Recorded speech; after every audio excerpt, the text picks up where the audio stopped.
Bob Kelly, the two officers involved in this shooting have been exonerated by the district attorney, a civilians review board, and internal affairs. But that does not make the video you're about to see any easier to watch.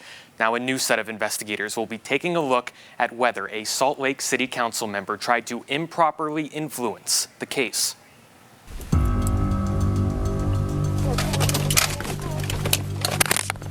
Hey, drop it, drop it, drop it! He's southbound, southbound. He's got something in his pocket. He's got a gun in his pocket. He's reaching in his waistband. Tase him, tase him, tase him.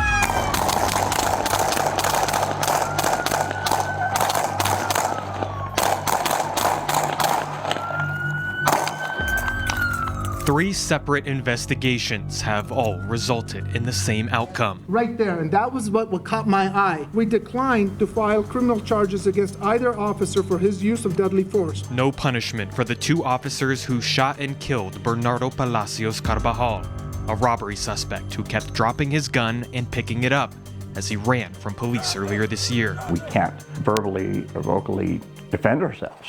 Now the Salt Lake City Police Union is trying to open a new investigation into the conduct of a Salt Lake City Councilwoman. They have to be held to a higher standard.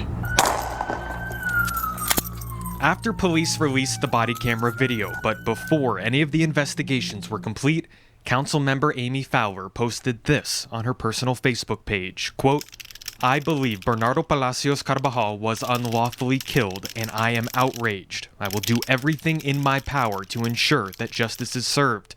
There should be no special treatment for police, and they should be held to the same standard as anyone else suspected of a similar act." That is reckless conduct. She's an attorney. She knows better. I think that just shows her immaturity in reference to how the criminal justice system works. I was exercising one of my constitutional rights, which is freedom of speech. Do you regret making the post in any way?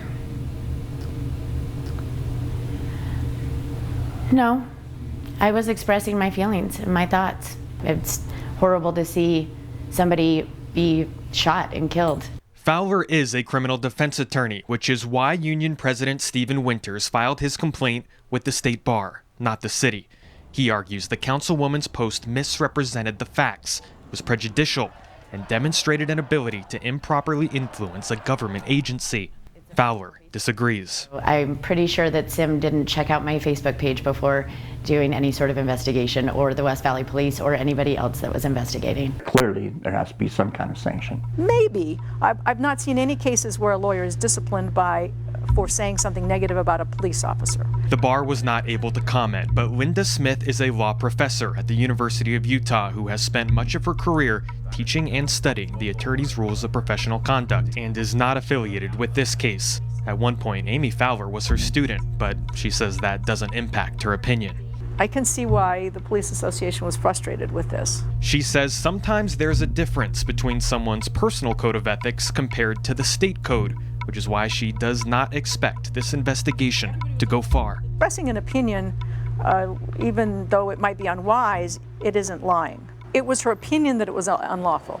I don't think that's a fact. I think the citizens of her area is going to make that determination when it comes time for re-election. She did not give those officers a fair shake. Charlie 420, we got shots fired. Start medical rolling our way.